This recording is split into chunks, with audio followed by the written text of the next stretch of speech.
Kiana Brooks gets a job as a maid in a large house. The interview was short. Minho Kim, the owner, asked only a few questions. He looked at her attentively, but without hostility. His English is impeccable, his manners impeccable. He accepts her modest salary and immediately offers a higher amount. Kiana is a little taken aback by such generosity. She receives keys to a separate entrance and her own room on the top floor. The room is spacious, bright, and has its own bathroom. It's more than she expected. On her first day, she meets the owner's assistant, June Park. He nods silently in response to her greeting. His face is expressionless. Mr. Kim explains the rules. Clean only where instructed. Don't touch papers in the office. Don't ask unnecessary questions of guests. The job seems simple. Too simple. Kiana feels a slight unease, but pushes it away. This job is a gift from fate. Weeks pass, then months. Kiana settles into a rhythm. Each day is meticulously planned. In the morning, she tidies the first floor. In the afternoon, the second. Mr. Kim is often absent. When he's home, he's usually in his office. Occasionally, he has guests, mostly business associates, equally reserved and well-dressed. She serves them tea or coffee, and then leaves immediately. June Park is like a shadow. He appears suddenly, resolves issues with suppliers or drivers, and disappears just as quietly. He barely speaks to Kiana, only occasionally giving brief orders. Her salary is left in an envelope on the kitchen table every 2 weeks. The money is always on time, sometimes even exceeding the agreed-upon amount. The house is perfectly quiet and clean. Sometimes this silence seems too loud to Kiana, and the order too sterile. But she reminds herself of the rent and resigns herself to it. Complaining is a sin. One Tuesday, office cleaning day, Kiana goes down to the basement to get more furniture polish. The air is cool and smells of concrete. She passes rows of shelves filled with canned goods and household cleaning products. Her gaze glides along the walls and notices a discrepancy. On one of the walls, behind a shelf with spare light bulbs, lies a layer of fine, fresh dust. It's strange.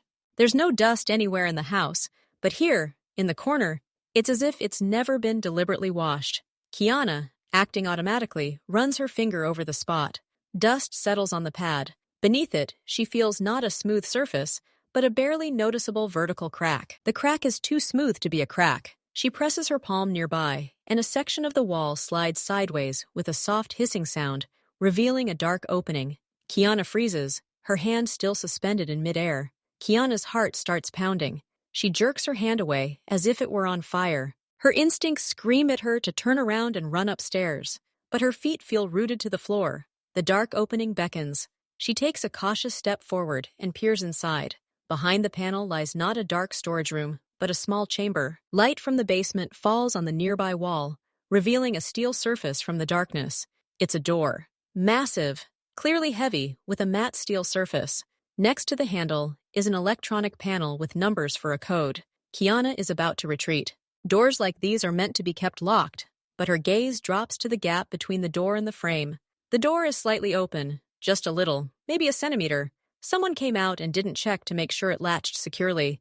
Thoughts race through her head. This is her chance. A chance to understand what lies behind the perfect facade of this house. Slowly, very slowly, she extends her hand. Her fingers touch cold metal. She presses. The door gives way silently, on well-oiled hinges, and opens a few more centimeters. From inside, the smell of cold metal and paper. The silence behind the door is absolute. Curiosity overcomes fear. Kiana slips through the crack, pressing herself against the doorframe. She finds herself in a small but spacious room, more like an office than a warehouse. The air here is dry and purified. The light turns on automatically via a motion sensor. She freezes, waiting for a siren or a voice. But nothing happens, only the quiet hum of the systems. The first thing that catches her eye is a table, large, wooden, expensive, and on it, right in the middle of the tabletop, lies money. Not a wad, not an envelope. Neat, tightly packed stacks, folded into rectangular piles. All the bills are the same denomination, large ones. They're not scattered. They're arranged like merchandise on a shelf. Zip ties and plastic wrap lie nearby. Kiana has never seen so much cash in one place. Her gaze moves further, and she sees more stacks, already wrapped, on a shelf by the wall. There are a lot of them. She looks up from the money. On the opposite wall hangs a large corkboard. It's almost completely filled with photographs, black and white, like they're from old archives or documents. They depict different people, men, women, young and not so young. Some were taken with a hidden camera on the street. Others look like official photos. Under each photo is a blank white card, and on these cards are just one or two words, written in neat handwriting. Kiana reads the nearest ones. Removed. Will not interfere. Find. Her gaze runs across the board, catching other words. Destroyed. Target. In progress. These words make her feel physically cold. She looks at the faces. They are unfamiliar, but each mark sounds like a death sentence. Her feet carry her further, along the wall. In the corner of the room stands a low, wide safe. Its massive door is also open. Inside on the shelves lie more than documents. Kiana sees several pistols. They don't look like the ones in the movies. They have strange angular shapes, long barrels with cylinders at the end, mounts for flashlights. These weapons look stern and businesslike. Nearby lie magazines and small, neat boxes. She doesn't even know what these things are called. This knowledge is foreign to her, and that makes it even more terrifying. She backs away toward the center of the room, her hip bumping into the edge of another table. A modern computer sits on it, its monitor black. A sudden touch causes the mouse to shift and the screen to flash, waking from sleep mode. There's no password on the screen. A simple text file with a list is open, and next to it, a window with photos. Kiana looks at the monitor, the air leaving her lungs. In the center of the screen is her own photograph, the same one they took to get her into the secure compound at her previous job. She's smiling in it, tense and awkward. Below the photograph, on a separate line of the file, are just two words that make the world around her seem a blur. In processing. The words glow white on black on the screen. Simple. Final. Everything she's seen before, the money, the board, the gun, merges into one terrifying image. Those two words place her there. On that board, she's one of those photographs. She's a target, an object, an entry on a list. Her life, her future, her identity, reduced to in progress. Her mind refuses to comprehend what that means, but her body understands it all at once. Icy shivers run down her spine, her stomach tightens, and her mouth goes dry. She hasn't just found a secret. The secret has found her. Kiana recoils from the table, as if from fire. Her photo on the screen haunts her. She spins around, almost falling. Her legs give way. She runs to the door, stumbling, her shoulder hitting the steel frame, but she feels no pain. Her only thought is to get out. She slips into the basement, grabs the edge of the hidden panel, and pulls it toward her. The panel slams into place with a dull thud. Now the wall looks normal again. She doesn't remember climbing the stairs. Her heart is pounding so loudly it drowns out all other sounds. Her ears are ringing. She bursts into her room upstairs, slams the door, and turns the key. She leans back against the wood and slowly slides to the floor. Her breath catches in ragged, hoarse gasps. She clasps her knees, trying to stop herself from shaking. Processing. The words burn in her mind. 10 minutes pass, then 20. The trembling gradually subsides, replaced by an icy, clear terror. She needs to act. She gets up and goes to the window. The street is empty. She grabs the phone. Her fingers tremble, and she misses twice as she dials 911. 911? What's your emergency address? A neutral female voice calls. Kiana breathes out the address. She speaks quickly, haltingly. I need help. I'm a maid. I found a gun. A lot of money. Threats. My employer. He's dangerous. There's a brief pause on the other end of the line. The clicking of keys is heard. Address. Are you sure you're dialing correctly? The operator asks. There's no alarm in her voice.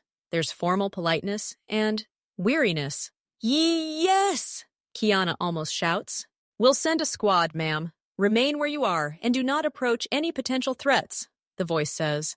The phrase sounds like a memorized script. The line goes dead. Kiana looks at the phone. There were no questions about what weapons or what threats. Nothing, just a formal promise. But she clings to it. She sits on the bed, listening to every sound outside, waiting for the sirens. An hour passes. Silence. She goes to the window and looks at the gate. No one arrives. 2 hours. The sun is beginning to set. It's getting dark outside. A lump forms in her throat. The promise was empty. The address she dictated means nothing to them, or maybe it means the opposite. Maybe they look it up in their database and see a note, do not respond, or danger zone, or the name Mr. Kim. She understands it not with her mind, but in her gut. Help will not come. This house exists within its own legal framework. The police don't work here. Night falls. Kiana doesn't sleep. She sits in the darkness, listening to the creaking of the house. Every sound seems like a footstep on the stairs. Toward dawn, her consciousness, numb with fear, begins to slowly stir. Panic is futile. Hiel, she's alone, so she needs to save herself. In the morning, she gets up to her alarm. Her movements are mechanical. She takes a shower and puts on her usual uniform, dark pants and a light blouse. She looks in the mirror. Her face seems alien to her, her eyes slightly sunken. She takes a deep breath and pulls a mask over her face, the mask of a calm, slightly tired maid. She leaves the room and goes to the kitchen to make breakfast. Mr. Kim is already there. He's reading the newspaper at the table. "Good morning, Kiana," he says, his eyes never leaving the page. His voice is as even as ever. "Good morning, sir," she replies. Her own voice is muffled, but steady enough. She pours him coffee. Her hand doesn't shake. She feels his gaze as she sets the cup down. Quick, assessing. She doesn't meet his eyes, simply nods, and returns to the stove. June Park enters the kitchen silently, takes an apple from the bowl. He pauses for a second, his eyes sliding over her back, her arms. Then he's gone. The surveillance has become more intense. Before, they simply didn't notice her. Now they notice. Every movement. All this time, while she's working, her mind works differently. She's making a plan, an escape plan. She needs cash. The paycheck in the envelope she didn't have time to take to the bank. A little more savings in her old bag. It's not enough. She needs more. She thinks about the money in that room, but the thought makes her sick. It can't be done. She needs to make do with her own. She mentally runs through the options. Train? She needs to buy a ticket at the station, leaving her details. Bus? Better. She can buy a ticket in cash at the last minute, to the nearest big city. From there, another bus further away. No calls to her sister or friends. Their phones might be monitored. She decides to pack only the essentials. Documents, money, one change of clothes, a phone. Everything should fit in an ordinary bag that won't arouse suspicion. After dinner, when the house is quiet, she goes up to her room to check her things, and immediately she senses something is wrong. The air seems slightly shifted. Her gaze falls on the dresser. She always puts her socks in the top drawer a certain way, in folded pairs. Now they are arranged slightly differently, not so neatly. The book on the nightstand is at a different angle. Someone has been here. Someone very careful, but not perfect. They didn't turn everything upside down. They simply checked everything, looked through it, made sure she wasn't hiding anything, and tried to put everything back, but they couldn't recreate her personal order down to the last detail. She slowly opens the drawer where the envelopes with money are hidden. They are there. They have not been touched. This is not a search for theft. This is an inspection, a check. She closes the drawers. Now she knows for sure they are watching not only with their eyes, they are already acting. She has very little time. The day drags on painfully. Kiana finishes work, and dinner passes in deathly silence. She washes dishes, wipes down the counters, pretending with every movement that everything is fine. But every nerve in her body is taut. She feels like this is the calm before the storm. Late in the evening, when she's already in her room, trying to pack her things into her bag so it won't be noticeable, there's a quiet but distinct knock on the door. Not two, not three, one. Firm and unyielding. Her heart stops. She knows who's at the door. She didn't call. They came on their own. Kiana slowly opens the door. Minho Kim and June Park stand in the doorway. Mr. Kim is dressed in a dark lounge suit, his expression calm. Joon stands slightly behind her, his hands folded in front of him, his gaze directed somewhere past her, into the depths of the room. He blocks the exit. "Kiana," Mr. Kim begins. His voice is quiet, even, not threatening, but also not warm. "We need to talk. Can I come in?" It's not a request. It's a formality. Kiana steps back, letting them pass. She feels the room grow smaller. June closes the door and remains standing next to it. Mr. Kim doesn't sit. He stands in the middle of the room, scanning it with a quick, businesslike glance. His eyes land on the bag on the bed, the corner of a sweater visible from under the zipper. He looks at it, then back at Kiana. "I appreciate your meticulousness," he says, "and your observation skills. Many wouldn't have noticed the dust on that panel, but your curiosity created an awkward situation for both of us." He pauses, letting the words hang in the air. Kiana is silent. Her throat is dry. She simply looks at him, trying not to tremble. Now you have a choice, he continues, as if explaining a simple work process. Option 1. You stay. Your photo disappears from that monitor. It will never appear anywhere again. You continue to work here, collect your salary, and even more. But now you do more than just cleaning duties. You carry out my instructions. Sometimes they will be simple. Carry a package, deliver a message, remember a guest's face, and tell me what they said on the phone in the living room. Sometimes a little more complicated. You might have to tell a lie, or convince someone of something, or create a certain impression. Your job is to be my eyes and ears inside the house for outsiders. And sometimes, my hands. He says it so calmly that it gives Kiana goosebumps. He describes the crime as a job description. Option 2. His voice becomes even quieter, almost a whisper, making his words seem even more weighty. You leave. Now. Take your bag and walk out these gates. We'll never see you again. Something hard, icy, flashes in his eyes. But if you choose this path, I cannot guarantee the safety of your family, your sister in Oklahoma, her young son, your elderly aunt in Chicago. Their lives will change. Not immediately, day by day. First, minor troubles, then major ones. They will begin to disappear from your life. Not physically, perhaps, but their well-being, their peace, their future will disappear. For reasons that at first glance are inexplicable, you will know that it was me, and you will know that it was you who chose them. It's not a shout, not a fist bump. It's a statement of fact. Worse than that, it's a promise. The room grows stifling. June Park stands motionless as a statue behind the door. Kiana looks into Mr. Kim's stony face and understands. He will do this. Every word. He has the means, the connections, and a complete lack of doubt. Everything inside her is crumbling. Her escape plan, her hope, her resistance, everything is crumbling to dust. The wall she's up against is absolutely solid. She has no choice, none. It's an illusion. To stay is to lose herself. To leave is to destroy those she loves. And then, from this emptiness, from this paralyzing horror, something else rises. A sharp, clear point of anger. Anger at herself, at him, at this entire situation. And this point demands an answer. At least one. She straightens up. The voice that comes out of her throat is hoarse but clear. She looks straight into Minho Kim's eyes. Okay, she says.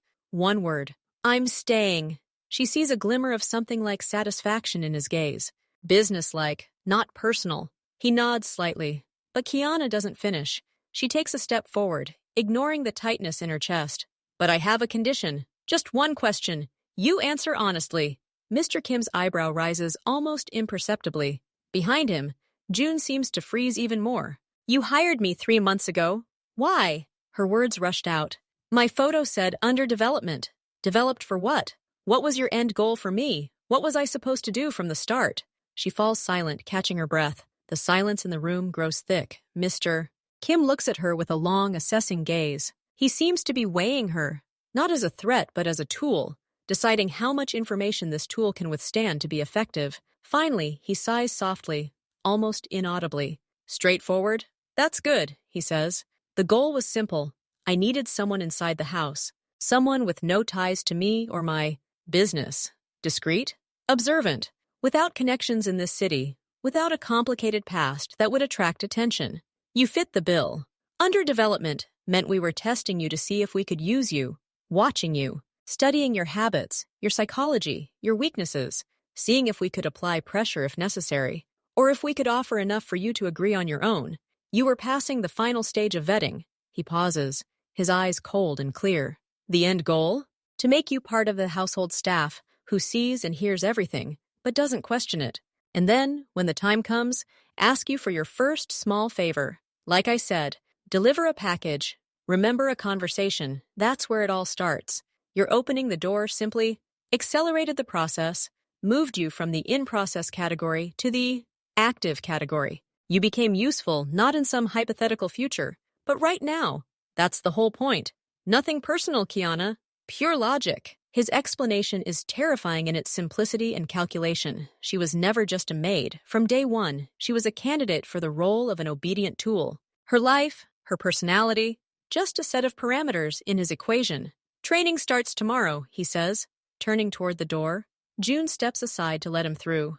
And Kiana, remember, Your old life ended the moment you pressed that panel in the basement. You have a new life now. Make sure it lasts a long time. He leaves. June gives her one last emotionless glance and follows her master.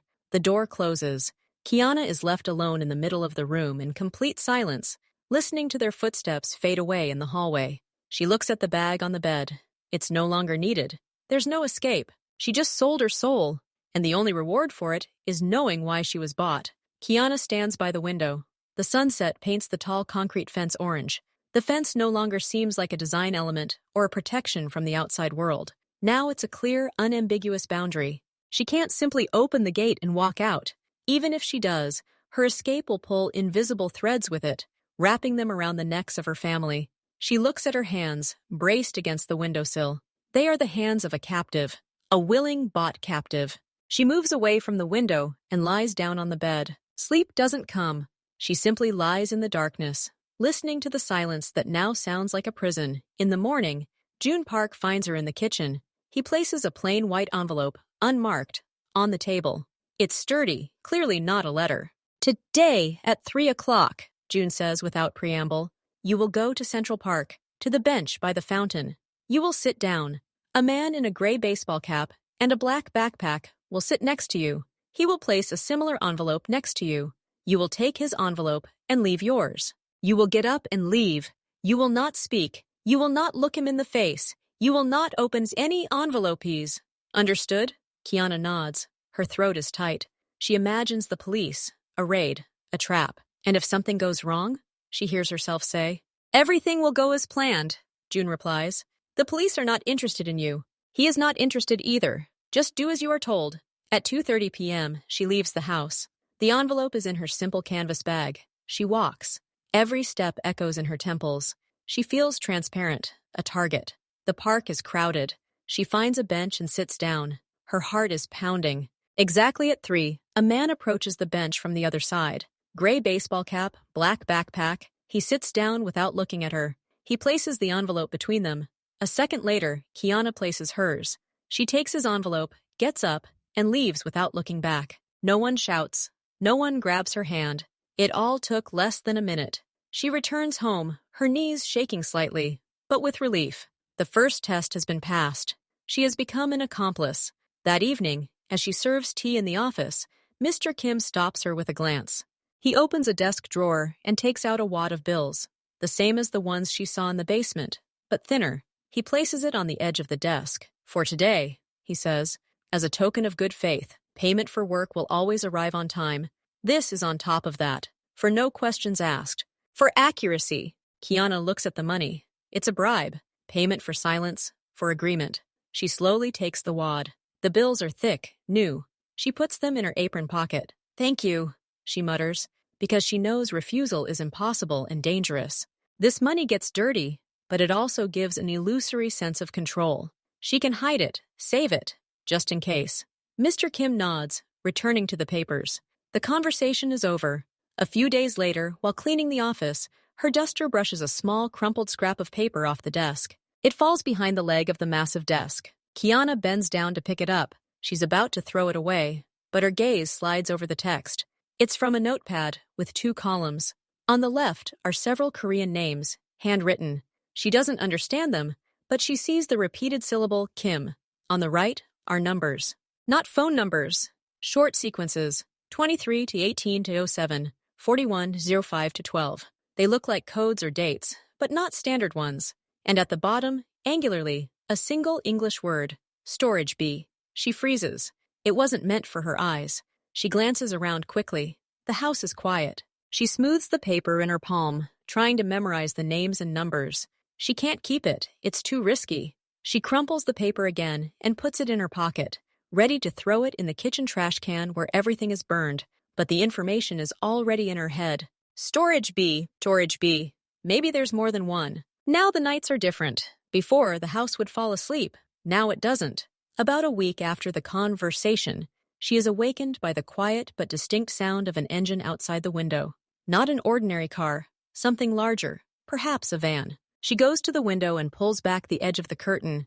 In the yard, by the side entrance that is rarely used, is a dark, unmarked minivan. Dim light falls from the open basement door. She sees June and two other unfamiliar men in dark clothes carry several identical medium-sized boxes out of the house and load them onto the bus. Everything happens quickly, without words. 15 minutes later, the bus leaves. The lights go out, and silence reigns.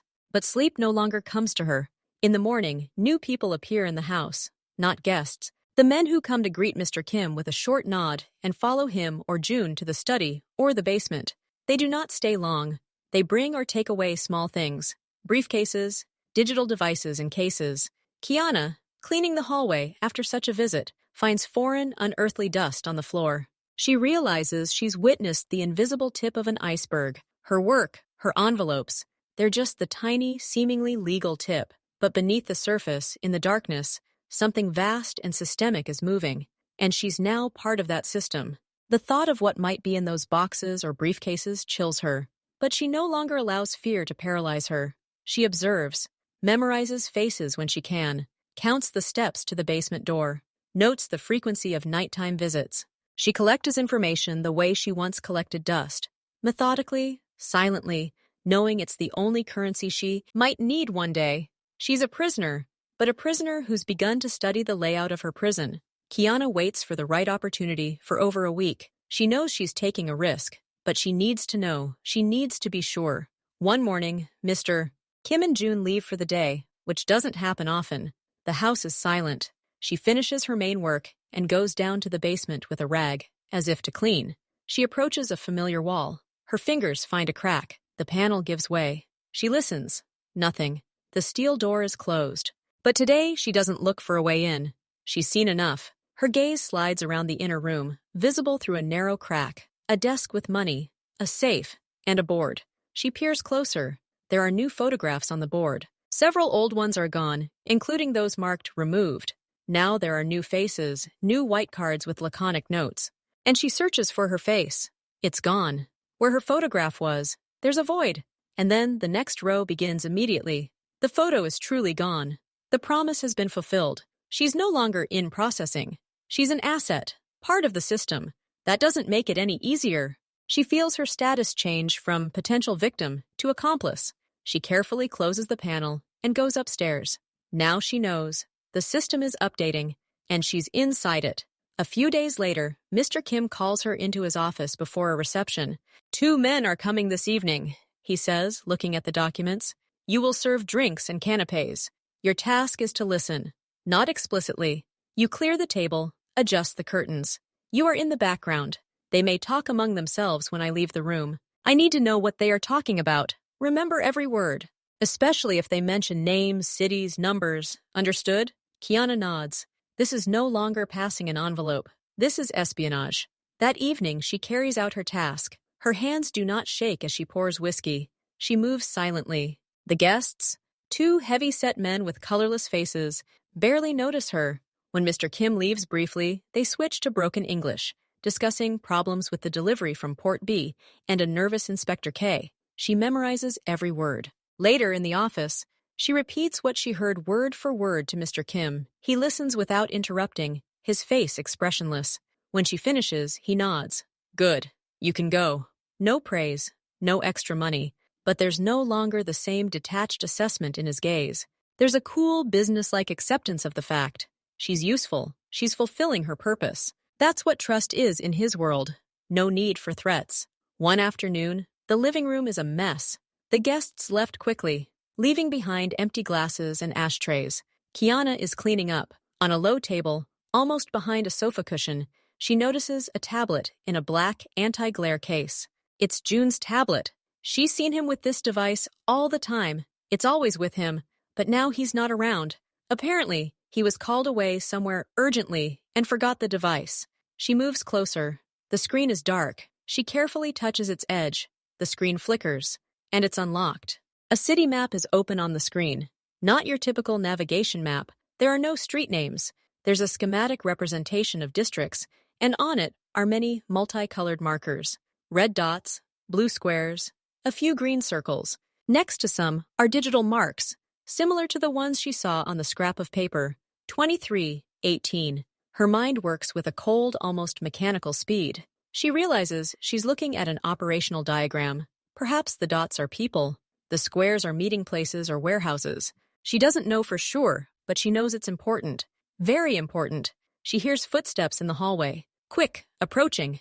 June goes back for her tablet. She has 3 seconds. She can't take a photo. It's too long and risky. She stares at the screen. Her eyes pick out 2 clusters of red markers in different parts of the city. She memorizes not the addresses, but their relative positions relative to large, recognizable features on the map. A bend in the river and a long, straight highway. Footsteps are already at the door. She jerks her hand away from the tablet, steps back, and picks up an empty tray, as if she were clearing dishes. At that moment, June enters the living room. His gaze immediately falls on the tablet. He approaches silently, picks it up, checks the screen. Then he looks at Keanu.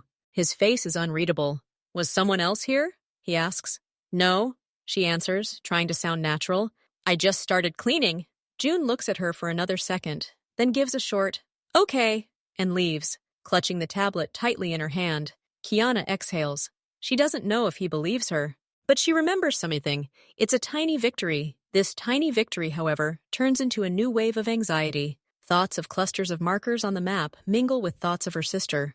She hasn't called her since she accepted the job. She's afraid of getting into trouble. But now she needs to hear her voice, just to make sure. She waits until late evening, goes out into the garden under the pretext of getting some fresh air, and dials the number. The nurse picks up after a few rings. "Hello?" Her voice sounds strange, wary, not like usual. "Hi, it's me," Kia says, trying to sound light. "How are you? How's the baby?" There's a pause on the other end. Too long. "Where?" "Fine," the nurse finally answers. Her voice is tense. "Did something happen to you?" No, I just miss you. Everything's fine at work." "Okay." The nurse pauses again. "Listen, we had some people come by last week, asking about you." A shiver runs down Kia's spine. "Which people?" "I don't know. 2 men. Polite. They said they were doing a survey about employment in our area. Mentioned your name, asked how often you come by, if you keep in touch." I didn't say anything bad, Kia." "I said you rarely call, that you started a new job. They left. But it was weird." "They never came again?" Kiana's breath catches. "No, but I started noticing. Maybe it's just me. The same car for several days in a row at the neighbors. And yesterday, someone called from an unknown number and hung up." Her sister's voice is shaking. She is afraid, and her fear is contagious. "Don't worry," Kiana says, and her own voice sounds false even to herself. "Probably just a coincidence. Be careful, okay? I'll call soon." She ends the call. Her hands are ice cold. People! They are already there. They have made their presence known. Not to harm, for now, but to remind her, so that she knows there is a connection. The threat is living and breathing, sitting in a car in front of her sister's house and calling from unknown numbers. Her choice to stay has not saved her family from attention. He simply made them part of the surveillance system. They became levers being watched, and now her sister feels it in her bones. The call brought no relief. It merely confirmed her worst suspicions and lent an abstract threat the voice of her loved one. Now she's fighting not only for herself, she's fighting for their ordinary, calm life, which has already begun to crumble. And she understands that passively agreeing to serve is no longer enough. Something needs to be done. But what? For now, she only has fragments. A map in her head, numbers on a scrap of paper she threw away, and the fear in her sister's voice. From this, she needs to build a plan. What that plan is, for now, is unclear. Kiana puts down her phone. The silence of the garden suddenly seems hostile. Every rustle of leaves is the footstep of an observer. She returns to the house, and a strange, icy calm overcomes her. The fear is still there, but it now has a concrete form. Her sister's face. Ussis, her voice trembling with anxiety. This fear no longer paralyzes. It crystallizes into determination. Passivity is a luxury she cannot afford. She understands that information is her only weapon, but scraps aren't enough. She needs a system. The next day, on a trip to the supermarket for household supplies, she's now regularly sent out for small purchases. Another sign of trust.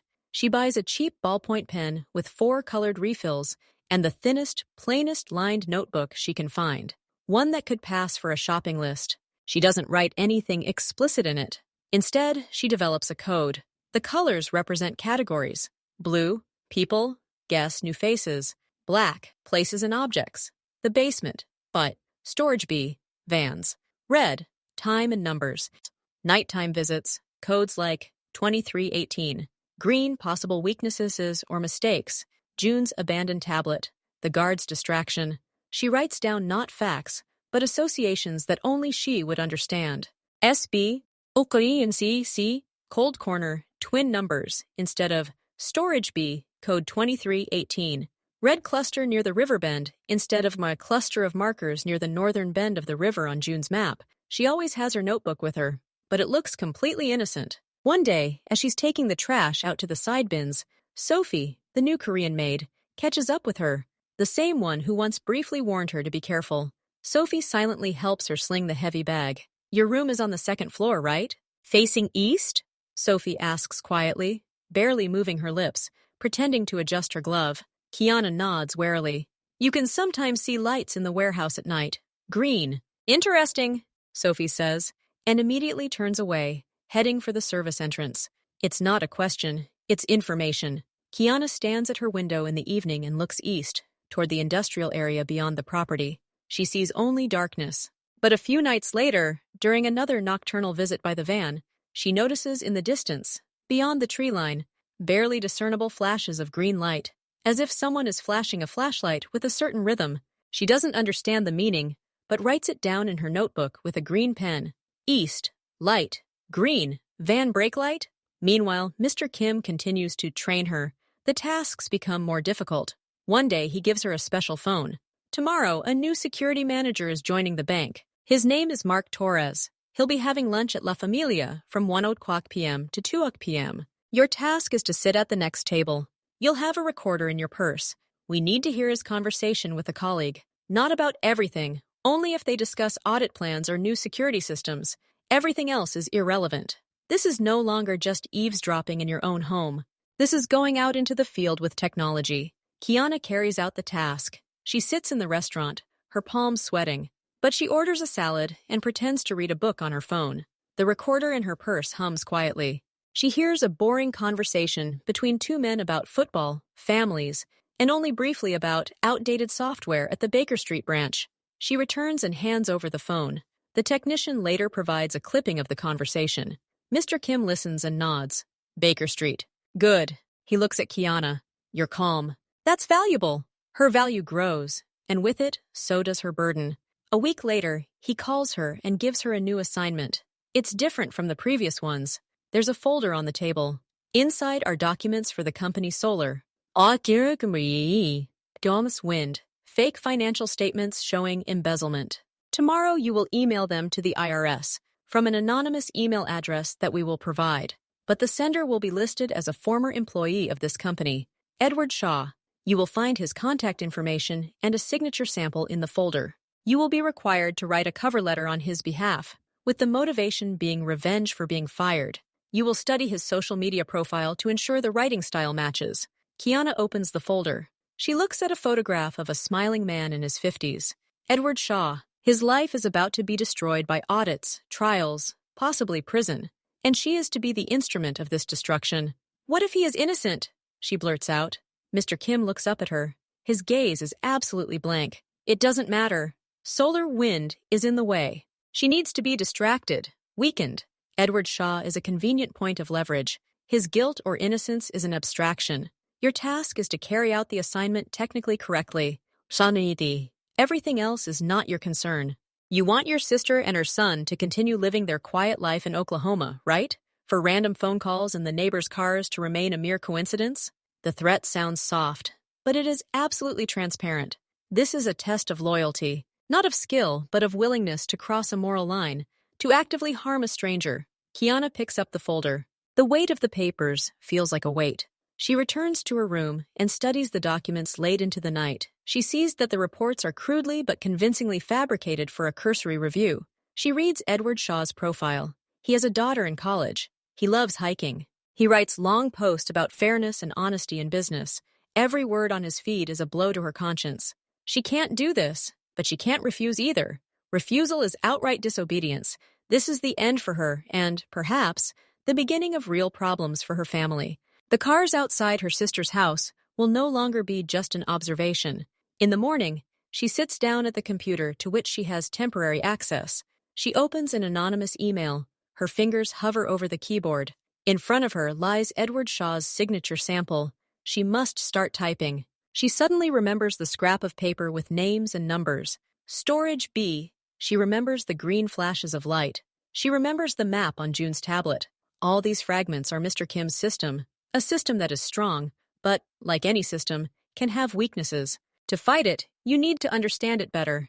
And to understand, you need to immerse yourself deeper in it. Pretend to be a part of it. Kiana starts typing. She's writing an angry, emotional letter from the perspective of a disgruntled employee. She attaches the files. She hits send. Her stomach tightens. She's just ruined someone's life. She's sold another piece of her soul. But at that moment, something hard and cold, like steel, is born within her. A decision. She can't just survive. She can't just be a tool. She must find a way to strike at this system. To protect her sister, to somehow atone for today's actions. Passive information gathering is over. Now she will look for an active weakness.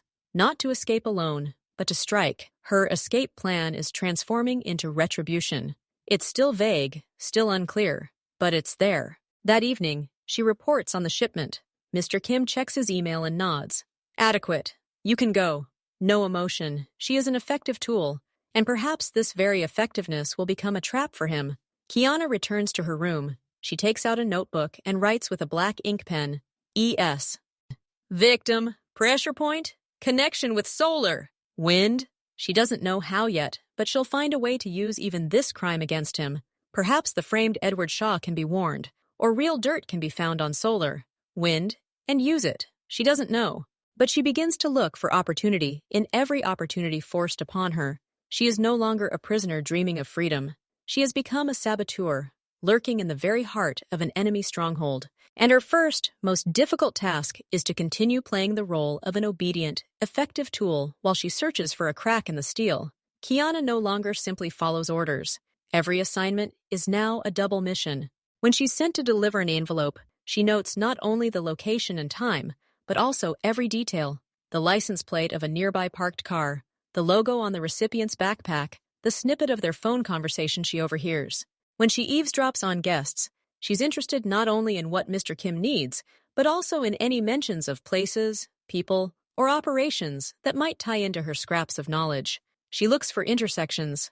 The notebook gradually fills up, with strange patterns appearing. She draws symbols: a square for storage, based on key storage B, a circle for meeting, a triangle for danger, attention. With a red pen, she connects the numbers from the night codes with dates when there was particular activity in the house. She notices that the 4105 code is always followed by a visit from a certain man in glasses, whom she nicknames the accountant. Codes with 18 are usually followed by a van arriving the following night. Her mission with Edward Shaw haunts her. A few days later, when she gains access to the same temporary computer to monitor possible government reactions, she takes a risk. After confirming that her actions are only being recorded by her account, and she assumes they are being monitored, she does a quick search in her browser. She searches for news on solar, wind investigation. Articles are already appearing. Anonymous tip: investigation launched. Stocks are falling.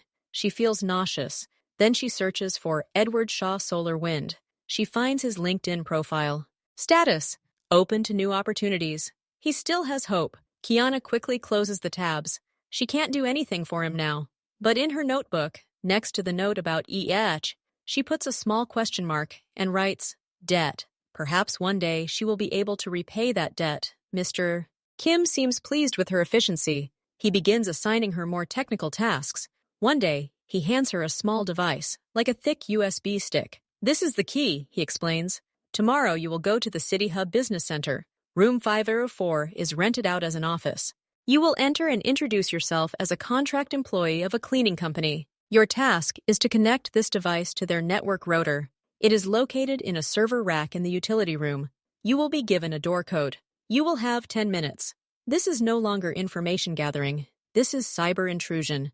Kiana realizes that the device will likely drain data or allow remote control of the network. She nods, accepting the key. Her mind works quickly. The risk is enormous, but so are the possibilities. What if I get caught? she asks. They won't. You're a maid. You're lost. Find the restroom.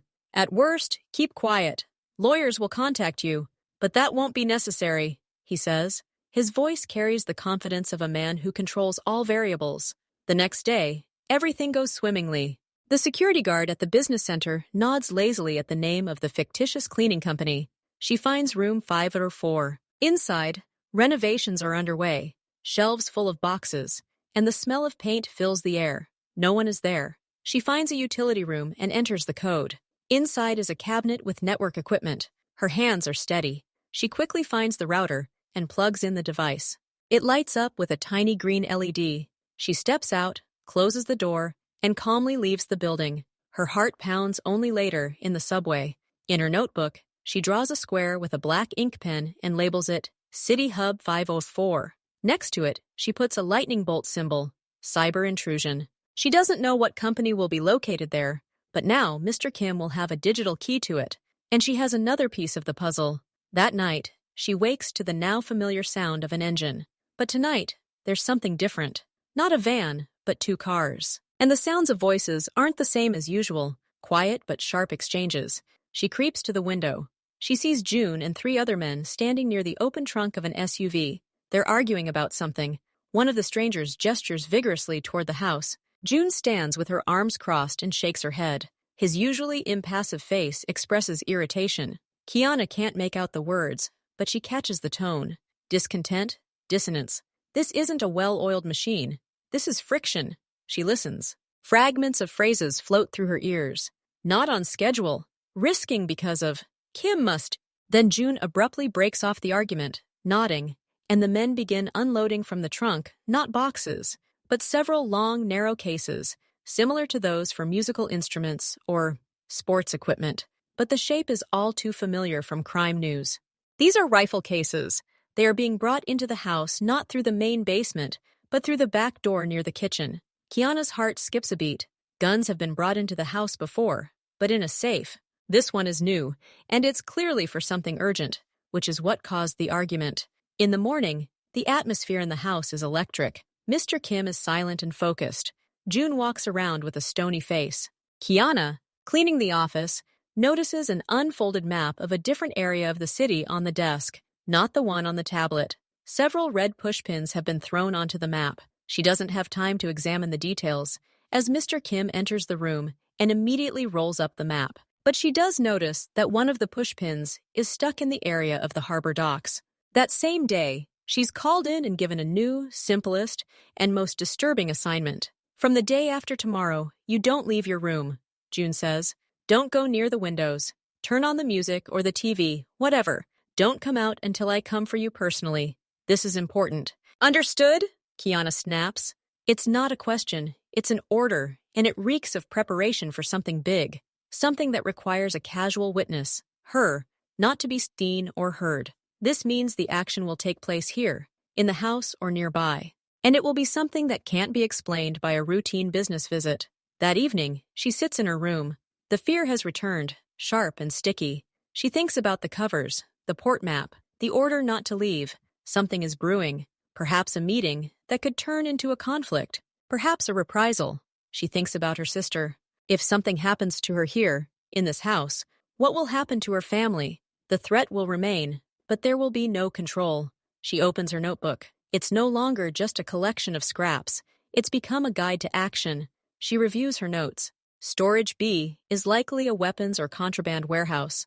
Clusters of markers by the river and highway are logistics hubs. Codes and accountant are a financial chart. Solar wind and other scams are methods of pressuring businesses. And now, weapons in a house, a port, orders to stay in the room. She has one day, just one day before something happens. She can't warn the police. They won't come. She can't run away. That would bring trouble on her family. But she can prepare. She must find a way to document what might happen, or find leverage to stop it, or protect herself. She remembers the device she connected at the business center. The principle is simple. Plant a bug. She doesn't have any such devices, but she does have a phone, an old one, a personal one, which she hardly uses here. It can be tapped, but it can record. She tests the recorder. It works. She needs to hide it so it can record sounds from key points. But where? In the basement? Too dangerous. In the hallway? They might find it. Then it dawns on her. Her room. She's been ordered not to leave, so anything important will probably happen somewhere other than hers. But sounds might still be there. Or she might be called if something suddenly goes wrong, and her help is needed as cover. She decides to set up her phone for continuous recording and hide it. But somewhere she can hear any voices or gunshots in the hallway or on the stairs. She sets the recorder to voice-activated recording, plugs it into a portable charger, wraps it in a cloth to muffle any possible noise, and hides it behind the ventilation grill in her bathroom. Loud noises in the hallway can be heard from there. It's a weak, almost naive measure, but it's all she can do. Besides that, she decides to be proactive. If she's released from the room tomorrow and everything is over, she'll have to show that she's completely on Mr. Kim's side. But if something goes wrong, she'll need proof. Any proof. She goes to bed, but doesn't sleep. Her mind races. She thinks about the green lights she saw. Maybe they were a warning system? She thinks about Sophie, who gave her that hint. Maybe Sophie is more than just a maid. Maybe she too is a hostage to the situation. Or, on the contrary, part of a system that is testing her. You can't trust anyone. The morning of day Tex arrives. Kiana is eating breakfast in her room, as ordered. She hears unusual activity downstairs. More footsteps than usual, muffled commands. Then silence falls, a deathly silence that lasts for hours. She sits on her bed, listening to her own heartbeat. The recorder in the ventilation system is silent. No activation. 6 hours pass. The sun begins to set. And then she hears a sound. Not loud, a dull, heavy thud, as if something massive and soft at the same time had fallen. It doesn't come from the hallway, but from below, from the depths of the house. Then another. Then quick, determined footsteps on the stairs. Not a run, but a quick, organized evacuation. The footsteps descend. The distant sound of a heavy door, back door, opening and closing. Then the sound of 2 cars starting almost simultaneously and quickly driving away. And then silence again. But this time, it's a different silence. Tense, empty, carrying the echo of what just happened. Kiana doesn't move. She waits. 20 minutes pass. 30. Then footsteps.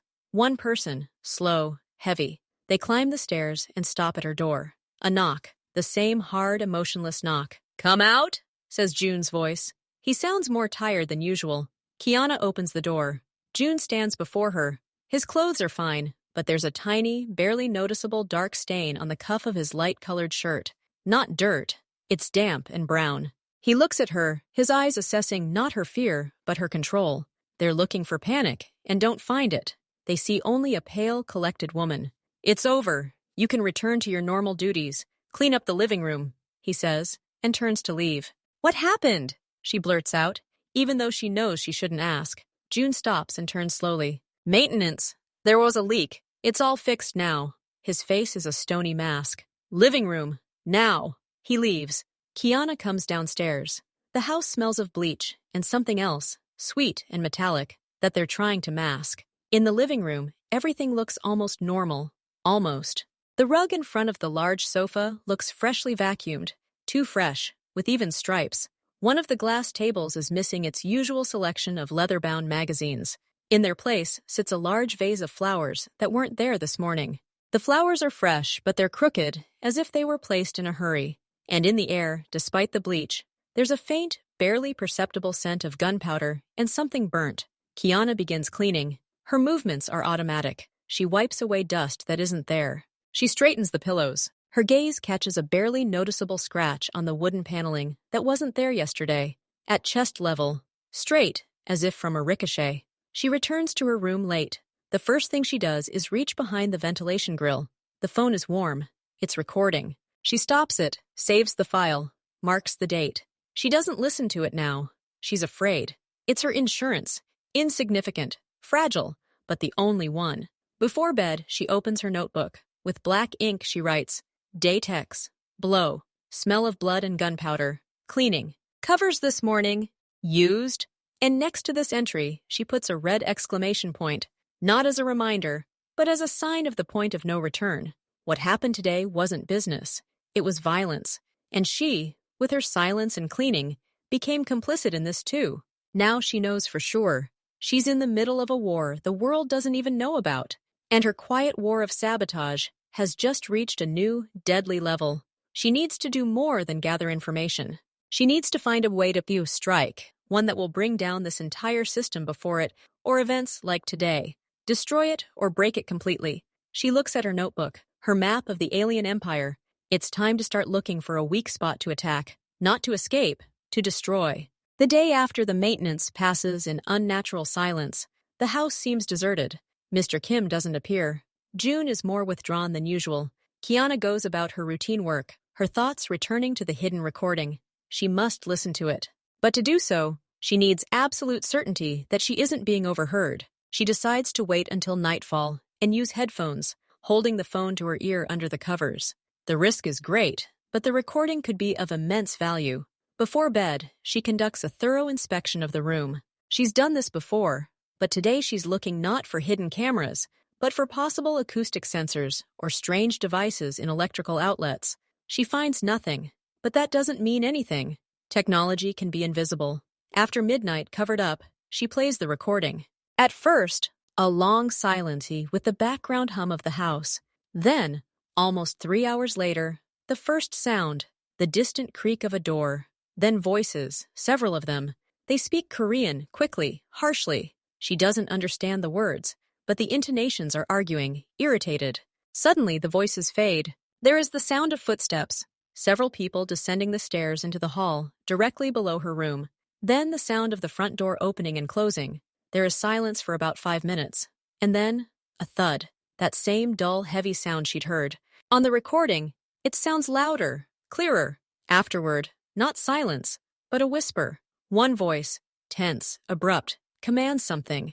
Then a second thud, clearer, as if something heavy were falling on the parquet floor. Then more footsteps, quick, fussy. An incomprehensible metallic clang is heard. And then, a phrase in English, spoken in the same sharp, commanding voice that had given the orders. Clean it, fast. Take it away, fast. Then come the familiar sounds of cleaning, the rustling of fabric, the creaking of a cart, muffled footsteps. Kiana turns off the recording. She's had enough. There's no proof of murder. There are only the sounds of blows and the order to clean. But in the context of what she saw, the stain on June's shirt, the smell, the vacuumed carpet, these sounds are enough. They confirm her worst suspicions. She's not just working for a criminal. She's working for a murderer. And now she's cleaned up a possible crime scene. This realization paralyzes her for a moment. Then the cold, rational part of her takes over. This recording is the key. But a key is useless if it can't be used. She needs more. She needs to understand who was eliminated and why. This could be the key to Mr. Kim's weakness, revenge from another clan, the attention of outside forces. The next morning, she notices a change. A semblance of life returns to the house. The accountant arrives. He is greeted in the office. Tea is brought to Kiana. She notices that the accountant has a nervous tic. He keeps adjusting his glasses. His fingers tremble slightly as he picks up his cup. He is scared, not just tense, but downright scared. Later, as she's mopping the hallway outside the office, the door is ajar. She hears snatches of conversation in broken English. Unforeseen expenses need to be settled with the family, so there are no questions. And then Mr. Kim's voice, icy. The family will receive compensation for the accident. You just balance the bill. Kiana slowly drags a rag across the floor, her heart pounding. Family, compensation, accident. It's about the victim. They pay for the family's silence, and the accountant balances the books so the money is untraceable. This is her chance. The accountant is the weak link. He's not a fighter, not a fanatic. He's a financier, and he's afraid. Perhaps he's not a willing participant either, but how can she reach him? He comes rarely and is always under surveillance. Meanwhile, her own assignments continue. Mr. Kim calls her. You have a good memory and don't panic in public. That's rare, he says. You'll be working with June on external operations. He'll be your contact. Your first assignment is surveillance. June hands her a photograph. It shows a middle-aged man leaving a courthouse. His name is Arthur Green, a prosecutor. He's handling a few cases that don't concern us. But he's too nosy. We need to figure out his routine. Where he lives, where he goes after work, who he meets. Don't attract attention. Wear different clothes. Change your appearance. Take photos with this phone. He hands her an old but functional smartphone. Report to me every evening. This is a new level. Now she's an outside agent, a field reconnaissance agent. It's dangerous, but it also opens up opportunities. She can move around the city. She has a legitimate excuse to be in different places. And she has a phone to contact June. A tracking device, perhaps, but also a tool. The first days of surveillance of Prosecutor Green proceed mechanically.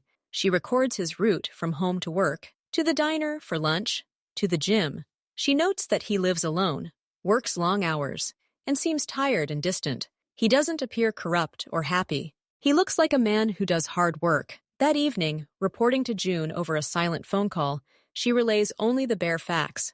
But in her notebook, marked AG, she writes in green ink, honest, tired, lonely, a possible weakness, a desire for justice. She doesn't know how to use it, but she records it. One day, following Green to his usual sports bar, she sees him sitting alone, watching the news on TV, which is reporting on the unsolved murder of a small businessman at the port. Green's expression darkens. He sets down his beer mug and leaves earlier than usual. The businessman was murdered several weeks ago. Kiana checks the news later. The body was found in a warehouse. The case is dead. She has no proof, but her instincts whisper that the case may be connected to maintenance at the house. Perhaps this was the victim. She decides to take a risk and conduct a little investigation. Using the computer at the public library, she started going there, ostensibly to explore the city for better surveillance. She searches for information on this businessman. His name was Leo Falco. He imported electronics. He had problems with customs, and as it turns out, he recently began cooperating with the prosecutor's office in a smuggling case. His murder was made to look like a robbery, but nothing was stolen. Kiana prints out the article about Falco and hides it in a library book she borrows. It's risky, but she can't keep it at home. She feels she's found a clue. District Attorney Green was interested in Falco's case. Falco may have been killed by Mr. Kim or his men to cover up the smuggling, and the accountant was clearing up the financial trail with the family. Now she has a potential target, the Falco murder prosecutor Green connection. If she can anonymously pass Green information that connects the murder to Mr. Kim, it could set off a chain reaction. But how? And how can she protect her sister in the process? She recalls the device she connected to City Hub. It's a digital surveillance system.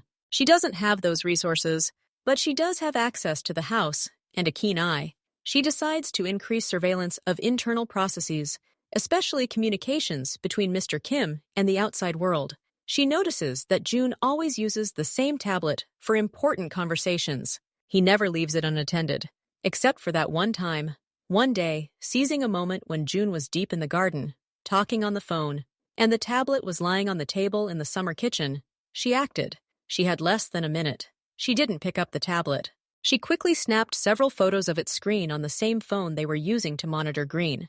A messenger app with several chats was open on the screen. She managed to capture the general list, where avatars and recent messages were visible. Cargo to be arrived, inspector settled, and one without text, just a file icon from a sender named Port Dispatcher. She put the phone away as soon as she heard June's footsteps. That evening, looking through the photos, she sees that the quality is poor, but she can make out the words. Port Dispatch. This is a connection to the port, the site of Falco's murder. This is further confirmation. But how can she get this to Green? Directly transmitting photos from this phone would be suicide. The phone is most likely monitored. Then she comes up with a risky idea. She uses her old personal phone, which she keeps hidden outside the house, in a hollow tree in the park, where she sometimes rests during surveillance. She downloads an encrypted messaging app used by journalists onto it. She creates an anonymous account. The plan? Prepare a package of information, an audio recording, processed to disguise her voice, screenshots, data on Falco, and send it to Green. But not now. First, she needs to ensure her sister's safety. For that, she needs leverage against Mr. Kim. Or, she needs to strike him so hard and so quickly that he won't have the time or resources for revenge. She decides to focus on finding such a lever. Her gaze falls on the notebook. On the accountant. He is the key to the financial flows. If he breaks, if he testifies, it could bring down the entire structure. But how to get to him? How to make him talk? She recalls his fear. Perhaps he's afraid not only of Mr. Kim, but also of being used as a scapegoat. If he had proof that they were going to frame him if they failed, he might be the first to run to the police. Kiana begins to formulate a plan in her head. To do this, She needs access to the computer the accountant uses when he arrives, or to his personal belongings. It's nearly impossible. But she notices a detail. After his visits, the accountant always leaves a leather briefcase in his office. Sometimes he goes out into the garden for a smoke, leaving the briefcase inside. June usually accompanies him. The office window overlooks the garden. It's the thinnest thread of opportunity. To seize it, it takes a perfect confluence of circumstances, courage, and incredible luck, and she must be ready at a moment's notice. Her retribution plan is beginning to take concrete to deadly steps from an abstract idea. She sits in her room, listening to the silence of the night, and realizes she's crossed another invisible line. She's no longer just an information gatherer or a saboteur. She's preparing to attack, and June's next mistake, or the accountant's moment of inattention, could be her only chance. Kiana begins to prepare. Every visit from the accountant is now a training mission for her. She timed it. On average, his smoking in the garden lasts 7 to 9 minutes. June always goes out with him. They stand by the far lamppost, their backs to the house. She examines the lock on her briefcase. An old, simple combination lock with 3 digital wheels. It could be picked in a minute if she knew the combination or had a master key. She had neither, which meant there was no time to open it. She either needed to quickly photograph the contents or find a way to figure out the code. She notices a detail. The accountant nervously turns the wheels of the lock every time he comes and goes, always locking his briefcase with the same combination. He does it automatically, without looking, but he stands with his back or side to her. She has never seen the numbers. She decides to use a distraction. During his next visit, when he goes out for a smoke, she accidentally drops a tray of glasses right by the office door. The sound of breaking glass will make June turn around, if only for a second. Perhaps in that moment, she'll catch a glimpse of the accountant entering the code as he leaves. It's a risk, attracting unnecessary attention, but there's no other choice. At the same time, she trains. She has an old briefcase, left over from a previous life. She installs a similar lock on it and practices quickly unzipping it with one hand, without looking, pulling out the folder, taking 3 clear photos with her phone, and putting everything back. She does it in 45 seconds. Slowly. Very slowly. She should cut the time in half. Every day, her double life grows more intense. By day, she's a watchful outside agent, keeping tabs on the prosecutor. By night, she's a ghost in the house, studying the rhythms and habits of her captors. By night, she's a conspirator, her thoughts swirling around codes, schedules, and a single chance. She barely sleeps. Fear has given way to an icy, focused determination. She knows the next mistake in this house could be her last, or her only key to freedom.